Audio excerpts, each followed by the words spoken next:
Good news, guys, Tulane is actually reopening in fall of 2020, but some things are gonna be a little bit different. So in today's video, I'm gonna be talking about the differences and changes that Tulane's gonna implement when students return back to campus.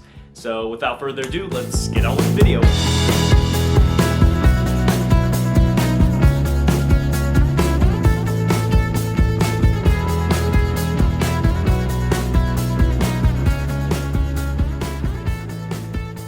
So all this information in this video was compiled by Numel1, who put it into a Reddit post so that all students could, I guess, compress all of the town hall meeting into like an abbreviated version. My brother actually listened in on the town hall meeting, but I kind of wanted to put together a video to make the information a little bit more friendly. So at the beginning of the semester, all students, staff, and faculty will have to be tested for COVID, and those who test positive will have to be sent to the infirmary in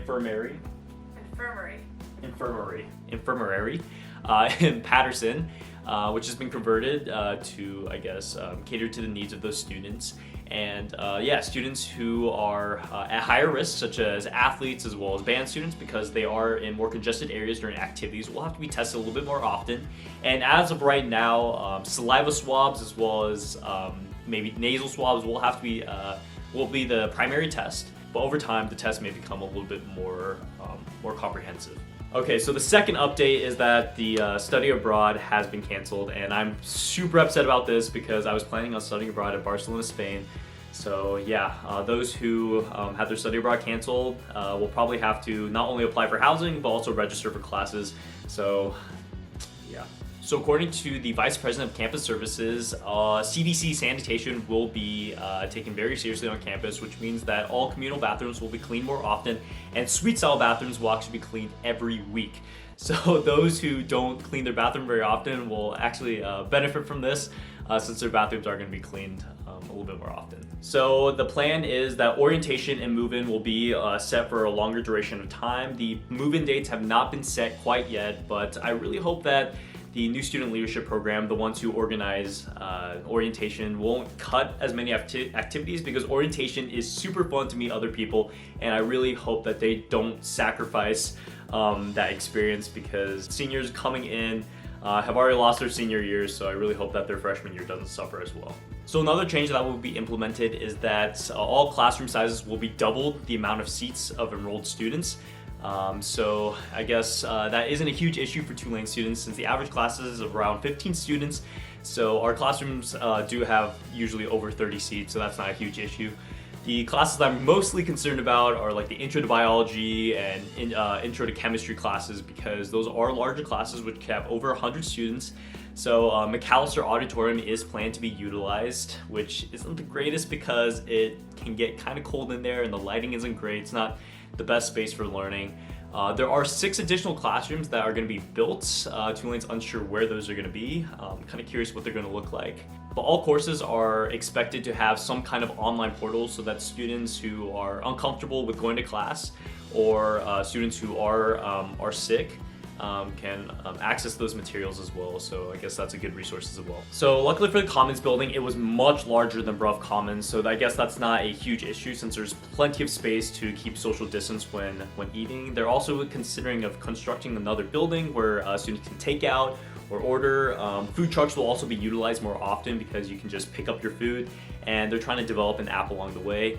Loyola students will not be able to use the Tulane University Commons, and we won't be able to use the Loyola campus as well. So yeah, that's to decrease the amount of students unnecessarily coming on a campus. And yeah, no self-serve. The Sodexo employees will be serving you, so yeah. So lucky for honors students, there will be no triples in the Wall Residence Hall. I know that was the main concern for honors students, because I guess that's the main downside where students have to triple up, but luckily now we'll only have singles and doubles, and students who are uncomfortable with living on campus do have the opportunity to live in hotels. Hotels downtown, not on Bourbon Street, unfortunately. But yeah, they do have the opportunity to, I guess, distance themselves from other students, and we will have resident advisors at the downtown hotels as well, to kind of provide a Tulane experience, because that's a very important component during your freshman year, especially since that Tulane experience is what makes Tulane so awesome.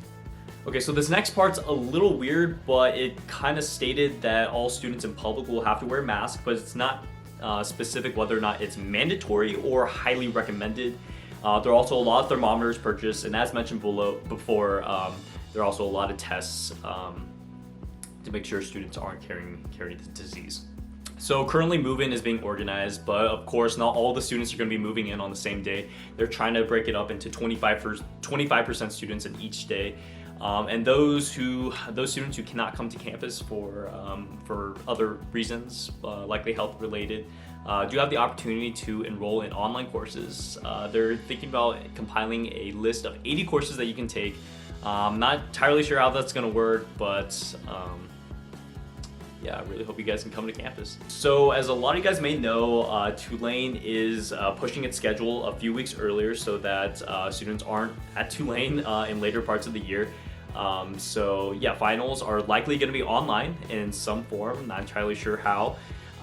But yeah, if you are from a city which has high rates of COVID, then you do have the opportunity to apply for extended stay if it's unsafe to travel back home, because Tulane doesn't want to send its students back to a location where they're more likely to contract the illness. So Greek life, this is going to be pretty interesting. As of right now, there are no travel restrictions or no adjustments for recruitment, because recruitment is generally in the spring for Tulane. So as of right now, no major changes, but I'm not sure how the Greek life parties and social events are going to occur, but more updates soon. So the Riley Recreation Center will likely be open only to students, faculty, and staff. If you do choose to go to the gym regularly, be sure to wash your hands both before and after, as well as wipe down the equipment before and after use, and keep your distance from others. And of course, as of right now, Green Wave football is still scheduled. I'm not entirely sure how the crowd control is going to be worked out, but yeah, it's pretty exciting that we'll still have Division I athletics going on. So that pretty much concludes all of the main points. I really want to thank Numel 1 for compiling all of this information from the meeting into a very concise list. And yeah, the new normal is gonna get some adjusting to, but I will be on campus next semester because my study abroad got canceled, and I can't wait to see all of you guys. Don't be afraid to say hi, and I'll catch you next one.